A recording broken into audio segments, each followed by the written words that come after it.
Evening snacks ಆಗಿ ಮಕ್ಕಳು ಸ್ಕೂಲಿಂದ ಬಂದಾಗ ಟೀ ಜೊತೆಗೆ ಈ ಉದ್ದಿನ ಬೇಳೆಯಿಂದ ಗರಿಗರಿಯಾದ ಬೋಂಡಾನ ಮಾಡಿಕೊಟ್ರೆ ಖಂಡಿತ ಅವರು ಕೂಡ ಇಷ್ಟಪಟ್ಟೇ ಪಡ್ತಾರೆ ಹಾಗೂ ಆರೋಗ್ಯ ಕೂಡವಾಗಿರುತ್ತದೆ. ಸೊ ಈ ಉದ್ದಿನ ಬೇಳೆ ಬೋಂಡ ಅಂದರೆ ಇನ್ನೂ ರುಚಿಯಾಗಿರುತ್ತದೆ. ಇದನ್ನು ಹಲವು ವಿಧಗಳಲ್ಲಿ ಕೂಡ ತಯಾರಿಸ್ಬೋದು. ಆದರೆ ಗರಿಗರಿಯಾದ ಬೋಂಡವನ್ನು ಎಣ್ಣೆಯಲ್ಲಿ ಹುರಿದಾಗ ಮಾತ್ರ ಇದರ ರುಚಿ ಅದ್ಭುತ ಆಗೋದು. ಸೊ ಇಲ್ಲಿ ಉದ್ದಿನ ಬೇಳೆ ಬೋಂಡನ ಮಾಡೋದಕ್ಕೆ ನಾನಿಲ್ಲಿ ಉದ್ದಿನ ಬೇಳೆಯನ್ನು ವಾಶ್ ಮಾಡಿಕೊಂಡು ನೆನೆಸಿಟ್ಟಿದ್ದೇನೆ. ಸೊ ನೀವಿಲ್ಲಿ ನೋಡ್ಬೋದು, ಚೆನ್ನಾಗಿ ವಾಶ್ ಮಾಡಿಕೊಂಡು ಇದರ ಧೂಳೆಲ್ಲ ಹೋದ ನಂತರ ಚೆನ್ನಾಗಿ ಕ್ಲೀನ್ ಮಾಡಿಕೊಂಡು ಇದನ್ನು ನೆನೆಸಿಡಬೇಕು. ಈಗ ಇದು ಚೆನ್ನಾಗಿ ನೆಂದಿದೆ ಕೂಡ. ಈಗ ಈ ನೀರನ್ನು ಚೆಲ್ಲಿಬಿಟ್ಟು ಮತ್ತು ಇದನ್ನು ನಾವು ಮಿಕ್ಸಿ ಜಾರಿಗೆ ಹಾಕಿ ಗ್ರೈಂಡ್ ಮಾಡಿಕೊಂಡ್ರೆ ಸಾಕು. ಗ್ರೈಂಡ್ ಮಾಡುವಾಗ ಸ್ವಲ್ಪನೂ ನೀರು ಕೂಡ ಇರಬಾರ್ದು. ಅದಕ್ಕೆ ಒಂದು ಸ್ಟ್ರೈನರ್ ತಗೊಂಡು ಇದನ್ನು ನೀರನ್ನು ಬಸಿದ್ಕೊಳ್ಬೇಕು. ಈಗ ನೋಡಿ, ಉದ್ದಿನ ಬೇಳೆಯನ್ನು ಸ್ಟ್ರೈನರ್ಗೆ ಹಾಕ್ಕೊಂಡು ನೀರು ಕೂಡ ಚೆನ್ನಾಗಿದ್ರಿಂದ ಹೋಗಿದೆ. ಸೊ ನೀವು ನೋಡ್ಬೋದು ನೋಡಿ, ಸ್ವಲ್ಪ ಡ್ರೈ ಕೂಡ ಆಗಿದೆ, ಸ್ವಲ್ಪ ನೀರು ಕೂಡ ಇದೆ. ಇದನ್ನು ಈ ರೀತಿ ಇಟ್ಟರೆ ಇನ್ನೂ ಕೂಡ ಎಲ್ಲ ನೀರು ಕೂಡ ಹೋಗುತ್ತೆ, ಅಂದರೆ ಇದರಲ್ಲಿ ನೀರು ಕೂಡ ಆರುತ್ತೆ. ಸೊ ಇನ್ನು ಈ ಉದ್ದಿನ ಬೇಳೆ ಬೋಂಡ ಅಂದ್ರೆ ಇನ್ನೂ ಕೂಡ ರುಚಿಯಾಗಿರುತ್ತೆ ಹಾಗೂ ಇದೆಲ್ಲರೂ ಕೂಡ ಇಷ್ಟ ಆಗುವಂಥ ರೆಸಿಪಿ. ಸೊ ಈಗ ನೋಡಿ, ಒಮ್ಮೆ ನೀವು ಕೂಡ ಟ್ರೈ ಮಾಡಿದ್ದನ್ನು. ಸೊ ಈಗ ನೋಡಿ, ಈಗ ಕಂಪ್ಲೀಟಾಗಿ ನೀರು ಕೂಡ ಆರಿದೆ. ಈಗ ಒಂದು ಮಿಕ್ಸಿ ಜಾರನ್ನು ತಗೊಂಡು ಈ ಮಿಕ್ಸಿ ಜಾರಿಗೆ ಈ ಉದ್ದಿನ ಬೇಳೆಯನ್ನು ಎಲ್ಲವನ್ನು ಹಾಕ್ಕೋಬೇಕಾಗುತ್ತೆ.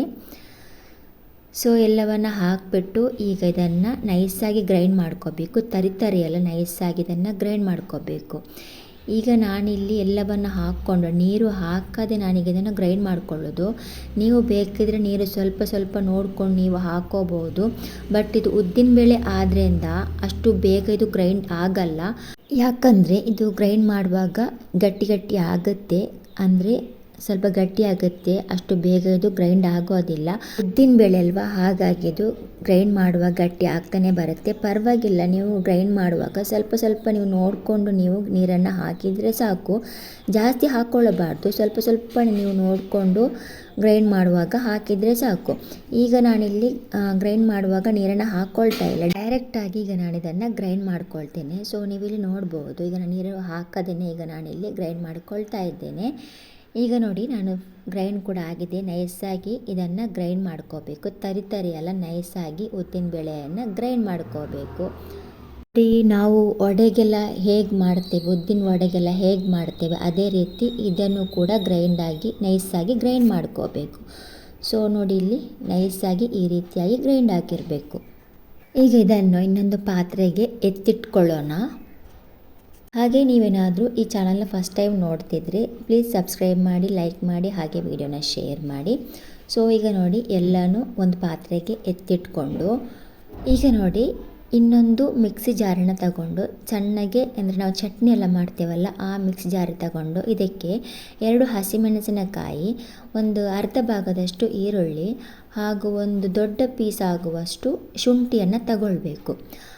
ಹಾಗೆ ಇದಕ್ಕೆ 1-2 ಎಸಳು ಬೆಳ್ಳುಳ್ಳಿಯನ್ನು ಕೂಡ ಹಾಕ್ಕೋಬೇಕು. ಈಗ ಈ ಈರುಳ್ಳಿಯನ್ನು ಕಟ್ ಮಾಡಿಕೊಂಡು ಹಾಕ್ಕೊಳ್ಳೋಣ.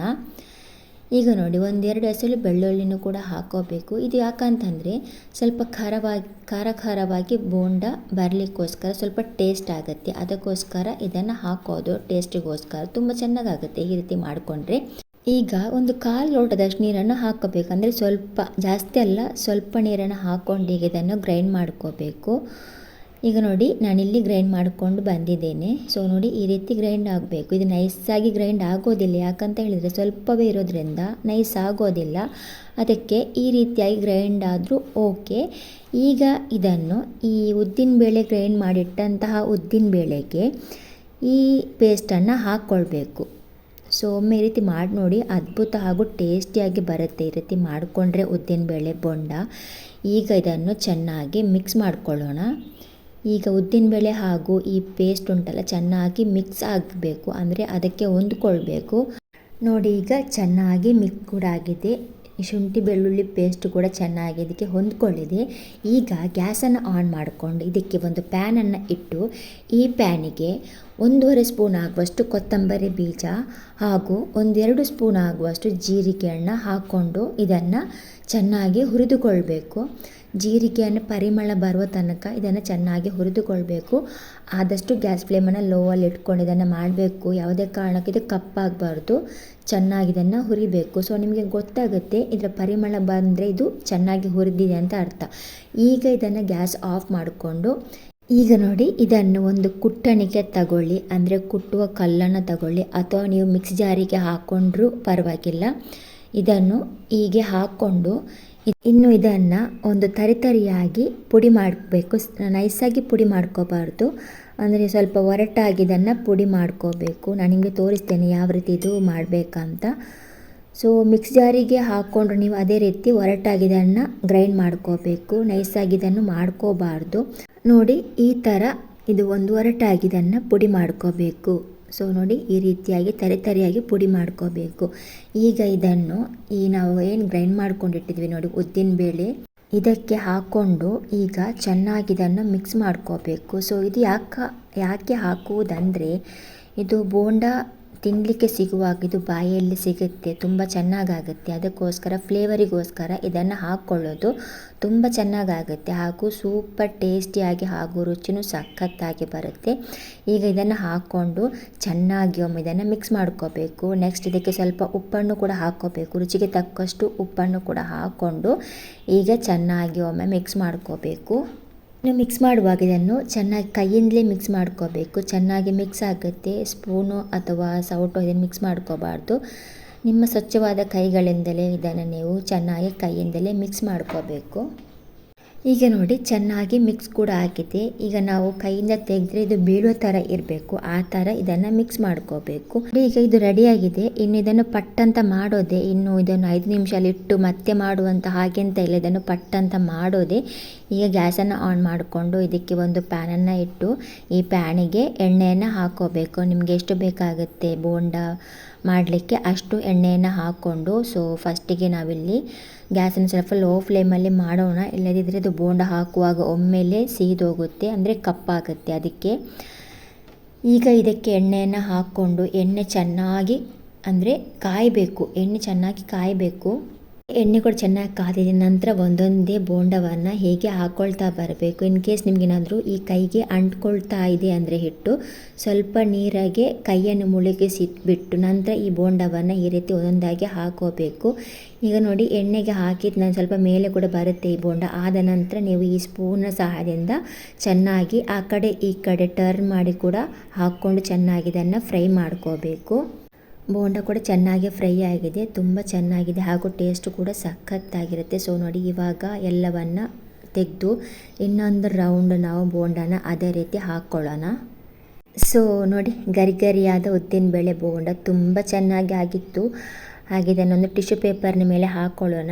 ಜಾಸ್ತಿ ಎಣ್ಣೆ ಇದ್ದರೆ ಅದರಲ್ಲಿ ಕೂಡ ಹೀರ್ಕೊಳ್ಳುತ್ತೆ ಟಿಶ್ಯೂ ಪೇಪರು. ಸೊ ಈಗ ಅದೇ ರೀತಿ ಇನ್ನೊಂದು ರೌಂಡ್ ಬೋಂಡನ ಹಾಕ್ಕೊಳ್ತಾ ಬರೋಣ. ಇನ್ನು ನೋಡಿ ಈ ಬೋಂಡ ನಿಮಗೆ ಎಷ್ಟು ದೊಡ್ಡ ಶೇಪ್ ಬೇಕು ಅಷ್ಟು ದೊಡ್ಡ ಶೇಪಲ್ಲಿ ಕೂಡ ಇದನ್ನು ಹಾಕ್ಕೋಬೋದು. ಬಟ್ ನಾನಿಲ್ಲಿ ಚಿಕ್ಕ ಚಿಕ್ಕ ಶೇಪ್ ಮಾಡಿ ಇದನ್ನು ಬೋಂಡನ ಹಾಕ್ಕೊಳ್ತಾ ಇದ್ದೇನೆ. ನಿಮಗೆ ಎಷ್ಟು ದೊಡ್ಡ ಶೇಪ್ ಬೇಕೋ ಅಷ್ಟು ದೊಡ್ಡದಲ್ಲಿ ಇದನ್ನು ಮಾಡ್ಕೋಬೋದು. ಬಟ್ ಇಲ್ಲಿ ನೀವು ಗ್ಯಾಸ್ ಫ್ಲೇಮನ್ನು ಆದಷ್ಟು ಮೀಡಿಯಮಲ್ಲಿ ಇಟ್ಕೊಂಡು ಇದನ್ನು ನೀವು ಮಾಡ್ಕೋಬೇಕು. ನೀವು ಹೈ ಫ್ಲೇಮಲ್ಲಿ ಇಟ್ಕೊಂಡು ಇದನ್ನು ಮಾಡಿಕೊಂಡ್ರೆ ಒಳಗೆ ಚೆನ್ನಾಗಿ ಬೇಯಲ್ಲ. ಅದಕ್ಕೆ ಲೋ ಫ್ಲೇಮಲ್ಲಿ ಇಟ್ಕೊಂಡು ಅಥವಾ ಮೀಡಿಯಮಲ್ಲಿ ಇಟ್ಕೊಂಡು ಇದನ್ನು ಮಾಡ್ಕೋಬೇಕು. ಹಾಗೆ ಈ ಬೋಂಡ ಚಿಕ್ಕ ಚಿಕ್ಕದಾಗಿದ್ದರೆ ಮಕ್ಕಳು ಕೂಡ ತುಂಬ ಚೆನ್ನಾಗಿ ಇಷ್ಟಪಟ್ಟು ತಿಂತಾರೆ. ಚಿಕ್ಕ ಚಿಕ್ಕ ವಸ್ತು ಯಾವುದೇ ಆಗಿರ್ಬೋದು ಮಕ್ಕಳಿಗೆ ಬೇಗನೆ ಅಟ್ರ್ಯಾಕ್ಟಿವ್ ಆಗಿ ಬಿಡುತ್ತೆ. ಅದಕ್ಕೆ ಚಿಕ್ಕ ಚಿಕ್ಕ ಬೋಂಡವನ್ನು ಹಾಕ್ಕೊಂಡು ಅವರಿಗೆ ರೆಡಿ ಮಾಡಿ ಕೊಟ್ಟರೆ ಅವರು ಕೂಡ ತುಂಬ ಚೆನ್ನಾಗಿ ಹಾಗೂ ಇಷ್ಟಪಟ್ಟು ಕೂಡ ತಿಂತಾರೆ. ತುಂಬ ಆರೋಗ್ಯ ಕೂಡ ಈ ಬೋಂಡ. ಹಾಗೆಯೇ ಈಗ ನೋಡಿ ಈಗ ಚೆನ್ನಾಗಿ ಕೂಡ ಫ್ರೈ ಆಗ್ತಾ ಬರ್ತಾ ಇದೆ. ಇನ್ನೊಂದು ಸೈಡ್ ಕೂಡ ಟರ್ನ್ ಮಾಡಿ ಹಾಕ್ಕೊಂಡು ಚೆನ್ನಾಗಿ ಇದನ್ನು ಫ್ರೈ ಮಾಡ್ಕೋಬೇಕು. ಗೋಲ್ಡನ್ ಕಲರ್ ಬರುವ ತನಕ ಇದನ್ನು ಫ್ರೈ ಮಾಡ್ಕೋಬೇಕು. ಸೊ ನೋಡಿ ಈಗ ಚೆನ್ನಾಗಿ ಫ್ರೈ ಆಗಿದೆ. ಈಗ ಇದನ್ನು ಕೂಡ ತೆಗೆದು ಪ್ಲೇಟಿಗೆ ಹಾಕ್ಕೊಳ್ಳೋಣ. ಸೊ ತುಂಬ ಚೆನ್ನಾಗಿತ್ತು, ಟೇಸ್ಟು ಕೂಡ ಅಷ್ಟೇ ಸಖತ್ತಾಗಿತ್ತು. ಸೊ ನೋಡಿ ಎಲ್ಲ ಬೋಂಡವನ್ನು ಕೂಡ ರೆಡಿ ಮಾಡ್ಕೊಂಡಾಗಿದೆ. ಈ ರೀತಿ ಮಾಡಿಕೊಟ್ರೆ ಖಂಡಿತವಾಗಲೂ ಮಕ್ಕಳು ತುಂಬ ಇಷ್ಟಪಟ್ಟು ತಿಂತಾರೆ. ಸೊ ನೀವಿಲ್ಲಿ ನೋಡ್ಬೋದು ಹೇಗೆ ಸ್ಮೂತ್ ಆಗಿದೆ ಅಂದರೆ ಸಾಫ್ಟ್ ಕೂಡ ಆಗಿದೆ. ಇದು ತುಂಬ ಚೆನ್ನಾಗಿದೆ. ಹಾಗೆ ಇದು ಬಿಸಿ ಬಿಸಿ ಆಗಿದೆ, ಮುಟ್ಲಿಕ್ಕೆ ಕೂಡ ಆಗೋದಿಲ್ಲ. ಆದರೂ ನಿಮಗೆ ನಾನು ಕಟ್ ಮಾಡಿ ಕೂಡ ತೋರಿಸ್ತೇನೆ ಹೇಗೆ ಒಳಗೆಲ್ಲ ಚೆನ್ನಾಗಿ ಬೆಂದಿದೆ ಅಂತ. ನೀವಿಲ್ಲಿ ನೋಡ್ಬೋದು ತುಂಬ ಚೆನ್ನಾಗಿತ್ತು ಹಾಗೂ ತುಂಬ ಟೇಸ್ಟು ಕೂಡ ಈ ಬೋಂಡ. ಅಷ್ಟೇ ಸಾಫ್ಟ್ ಕೂಡ ಆಗಿದೆ. ನೀವಿಲ್ಲಿ ನೋಡ್ಬೋದು, ನೋಡಿ ಇಲ್ಲಿ ಎಷ್ಟು ಸಾಫ್ಟ್ ಇದೆ ಅಂತ ನೀವು ನೋಡ್ಬೋದು. ತುಂಬ ಚೆನ್ನಾಗಿತ್ತು ಹಾಗೂ ಸಾಫ್ಟ್ ಕೂಡ ಅಷ್ಟೇ ಸ್ಮೂತ್ ಆಗಿದೆ. ಇನ್ನಿದ್ರ ಜೊತೆಗೆ ಟೊಮೆಟೊ ಕೆಚಪ್ ಅಥವಾ ಗ್ರೀನ್ ಚಟ್ನಿ ಇದ್ದರೆ ಇನ್ನೂ ಸಖತ್ತಾಗಿ ಸೂಪರಾಗಿ ಟೇಸ್ಟ್ ಬರುತ್ತೆ. ಈ ಮಕ್ಕಳಿಗಂತೂ ಕೆಚಪ್ ಅಂದರೆ ತುಂಬಾ ಇಷ್ಟ. ಅದಕ್ಕೆ ಈ ಸೈಡಲ್ಲಿ ಕೆಚಪ್ಪನ್ನು ಇಟ್ಟು ಬಿಟ್ಟರೆ ಅವರು ಕೂಡ ಚೆನ್ನಾಗಿ ಟೇಸ್ಟ್ ಕೂಡ ಮಾಡ್ತಾರೆ, ತುಂಬ ಇಷ್ಟಪಟ್ಟು ಕೂಡ ತಿಂತಾರೆ. ಹಾಗೆ ನೀವು ಕೂಡ ಈ ಬೋಂಡಾನ ಒಮ್ಮೆ ಟ್ರೈ ಮಾಡಿ ನೋಡಿ, ತುಂಬ ಸಖತ್ತಾಗಿತ್ತು. ಹಾಗೆ ಟೇಸ್ಟ್ ಕೂಡ ಅಷ್ಟೇ ರುಚಿಯಾಗಿತ್ತು ಹಾಗೂ ಆರೋಗ್ಯಕರವಾಗಿರುವಂತಹ ಉದ್ದಿನಬೇಳೆ ಬೋಂಡ. ಇನ್ನು ಉದ್ದಿನಬೇಳೆ ಬೋಂಡ ಅಂದರೆ ಸುಮ್ಮನೆನಾ ಅಲ್ವಾ ಫ್ರೆಂಡ್ಸ್? ಉದ್ದಿನಬೇಳೆ ಬೋಂಡ ಟೇಸ್ಟ್ ಮಾಡಿದವರಿಗೇ ಗೊತ್ತು ಹೇಗಿರುತ್ತೆ ರುಚಿ ಅಂತ. ಸೊ ನೀವೇನಾದರೂ ಈ ಬೋಂಡನ ಟ್ರೈ ಮಾಡದಿದ್ದರೆ ಒಮ್ಮೆ ಟ್ರೈ ಮಾಡಿ ನೋಡಿ, ಸಖತ್ ಟೇಸ್ಟ್ ಹಾಗೂ ಸಖತ್ ರುಚಿಯಾಗಿರುತ್ತೆ. ಹಾಗೆ ನೀವೇನಾದರೂ ಈ ಬೋಂಡನ ಟ್ರೈ ಮಾಡಿಲ್ಲ ಅಂದರೆ ಒಮ್ಮೆ ಈ ರೀತಿಯಾಗಿ ಟ್ರೈ ಮಾಡಿ ನೋಡಿ, ಸೂಪರಾಗಿ ಬರುತ್ತೆ. ಹಾಗೂ ಆರೋಗ್ಯಕರವಾಗಿರುವಂಥ ಉದ್ದಿನಬೇಳೆ ಬೋಂಡ, ಗರಿ ಗರಿಯಾಗಿರುವಂಥ ಉದ್ದಿನಬೇಳೆ ಬೋಂಡ ನೀವು ಕೂಡ ಒಮ್ಮೆ ಟ್ರೈ ಮಾಡಿ ಸೂಪರಾಗಿ ಹಾಗೂ ಟೇಸ್ಟ್ ಮಾಡಿ. ಸೊ ನೋಡಿದ್ರಲ್ಲ ಫ್ರೆಂಡ್ಸ್, ಉದ್ದಿನಬೇಳೆ ಬೋಂಡ ಗರಿ ಗರಿಯಾಗಿ ಹೇಗೆ ಮಾಡ್ಬೋದು ಅಂತ. ಹಾಗೆ ಈ ವಿಡಿಯೋ ನಿಮಗೆ ಇಷ್ಟ ಆಗಿದ್ರೆ ಲೈಕ್ ಮಾಡಿ, ಶೇರ್ ಮಾಡಿ, ಸಬ್ಸ್ಕ್ರೈಬ್ ಮಾಡಿದೆ ನೀವು ನೋಡ್ತಾ ಇದ್ದರೆ ಸಬ್ಸ್ಕ್ರೈಬ್ ಮಾಡಿ ಅಂತ ಹೇಳ್ತಾ ಇನ್ನೊಂದು ಹೊಸ ವಿಡಿಯೋದಕ್ಕೆ ಸಿಗೋಣ. ಅಲ್ಲಿಯವರೆಗೂ thanks for the video watching.